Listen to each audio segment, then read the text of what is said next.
Anyone watching Michael Mann's debut feature film, Thief, for the first time will turn it on with a few expectations. Guns, crime, masculinity, and characters that are just cool. Hey, you goof, look at the wall. I am the last guy in the world that you want to fuck with. Those were my expectations when I came in. But what I didn't really expect was the moments of naturalism that really made Thief cut very deep for me. You don't put on a film like Thief expecting naturalism. You know films like Heat or Collateral. You expect cool characters, you expect crime, you expect what I'd call movieisms, things that only happen in movies. Those aren't faults, but they aren't really realistic or naturalistic.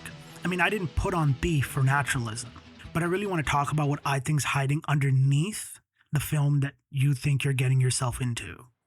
There's a specific thing that happens when you go back and watch a director's first feature for the first time, when you know the rest of his career. You get to experience the director's ideas, their mannerisms as an artist in the most raw form. When a director's had time to hone their skills, they become good, almost too good. They stop feeling like a human at times and their art becomes its own thing. The name of the director almost becomes an idea rather than a person. An example is if you think of someone like Nolan, you think of all these different ideas, you think of all these different moments in film. You don't really think of the person himself, Christopher Nolan. But when you go back and you watch his first film, Following, you feel like you're watching someone make the film. When you go back, you get to really see the person again. The art becomes human. You get to see the ideas in their most raw form. That form, even if it's not perfect, can be really a refreshing experience. And Thief is really one of the best examples of this. This is Michael Mann's first real feature film. He did like a television film before this. He's not new to the game, but the film, you can really get a sense of a human element to it. Like the night cities, the professionals who are better at their jobs and their lives, the men who can't sit still, everything that Michael Mann will spend the next 40 years refining. It's already here in his first film. But this is really what surprised me watching it. I didn't just see the director who would go on to make Heat. I also saw the filmmaker that while he was a little rougher, he was kind of willing to be a little bit more in the naturalism, in the strange, than something that felt like it was trying to force itself to be polished. And that little roughness, that naturalism was my favorite part. You know, shots that would go out of focus, camera movements that wouldn't feel perfect. It really brought together the theme of the glamorized crime world versus the reality all on its head. One of the moments that really stuck out to me is in the final robbery, Barry's collecting the diamonds and Frank just looks worn out. He's been burning this door for like hours, and he grabs a seat, he sits down and lights a cigarette, and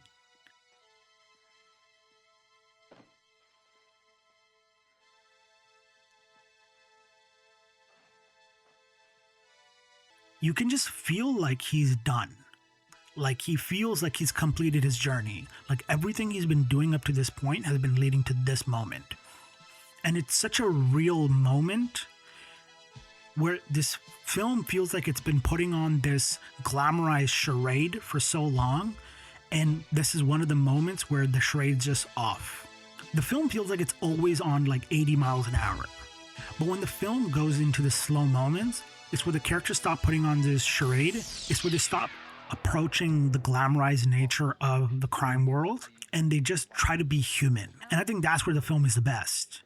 When thinking about why or how the moments of naturalism work in Thief, a film that feels so ingrained in style, we have to really talk about the diner scene, which is like a story moment that I think sets up the entire naturalism for the entire film. Most of the scenes in the film that live on the idea of the naturalism stem from this scene and the relationship that follows inside this scene. Frank and Jesse sit in a diner, and Frank lays his entire life on the table. Literally, he pulls out a collage and a postcard of the life he wants, you know, like a wife, a kid, a house, the whole American dream. And he talks about prison, he talks about the philosophy he built in there just to survive, the idea that nothing can touch him because part of him is already dead. It's just two people at a table for 5 minutes. No score, no crazy cutting, just a man putting himself out there in the hopes that someone will join him on this journey. Frank is sold on this idea because he believes that he has nothing to lose. And he may feel like this is a strength, but it's obvious through this scene that he wants more. He wants something of value, something that chose him, and something that he didn't need to steal. You see, the scene starts in the same way as one of his heists do. He takes what he values. He's late to his date, but he takes her. He grabs her and he puts her in the car and they go to the diner.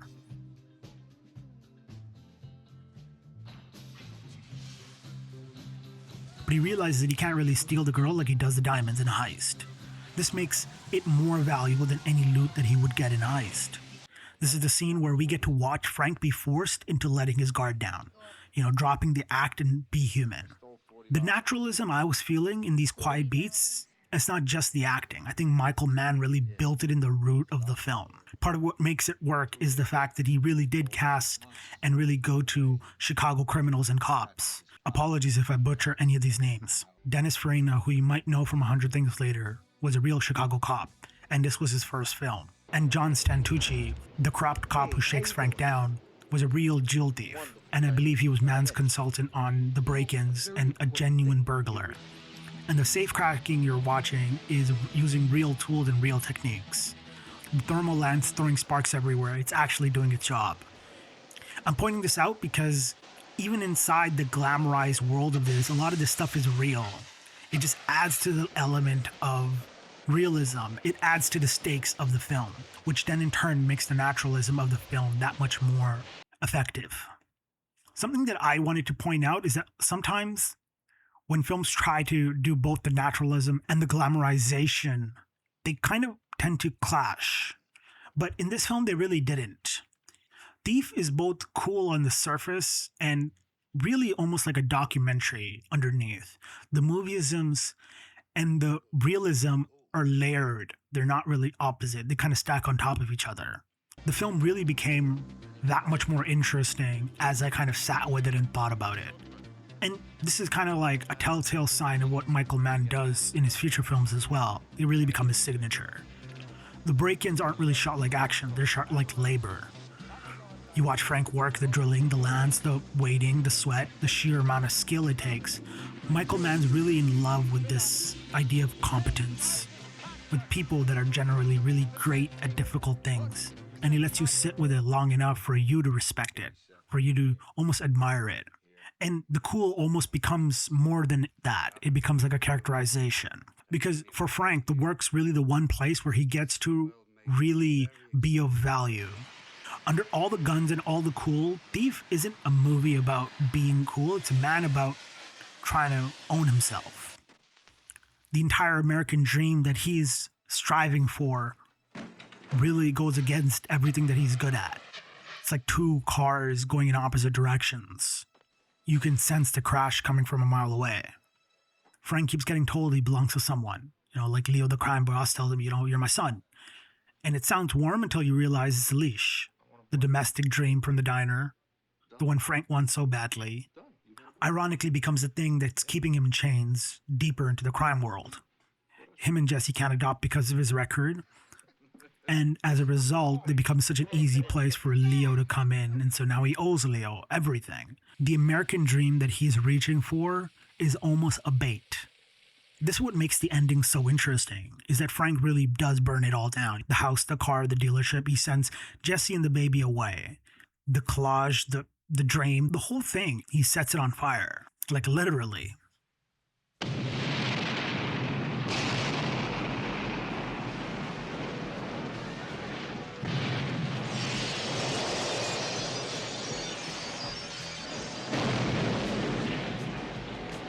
And I did go back and forth a little bit on how I read the ending.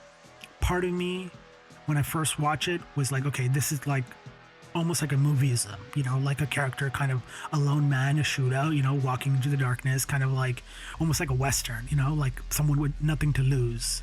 And so he's taking revenge on out in the world, right? Felt like very like a Hollywood ending.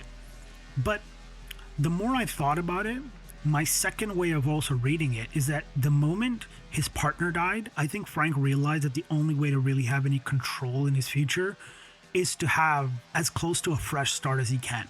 He told his wife, and he sent his kid away with the idea that if this doesn't work, they'll never be worried.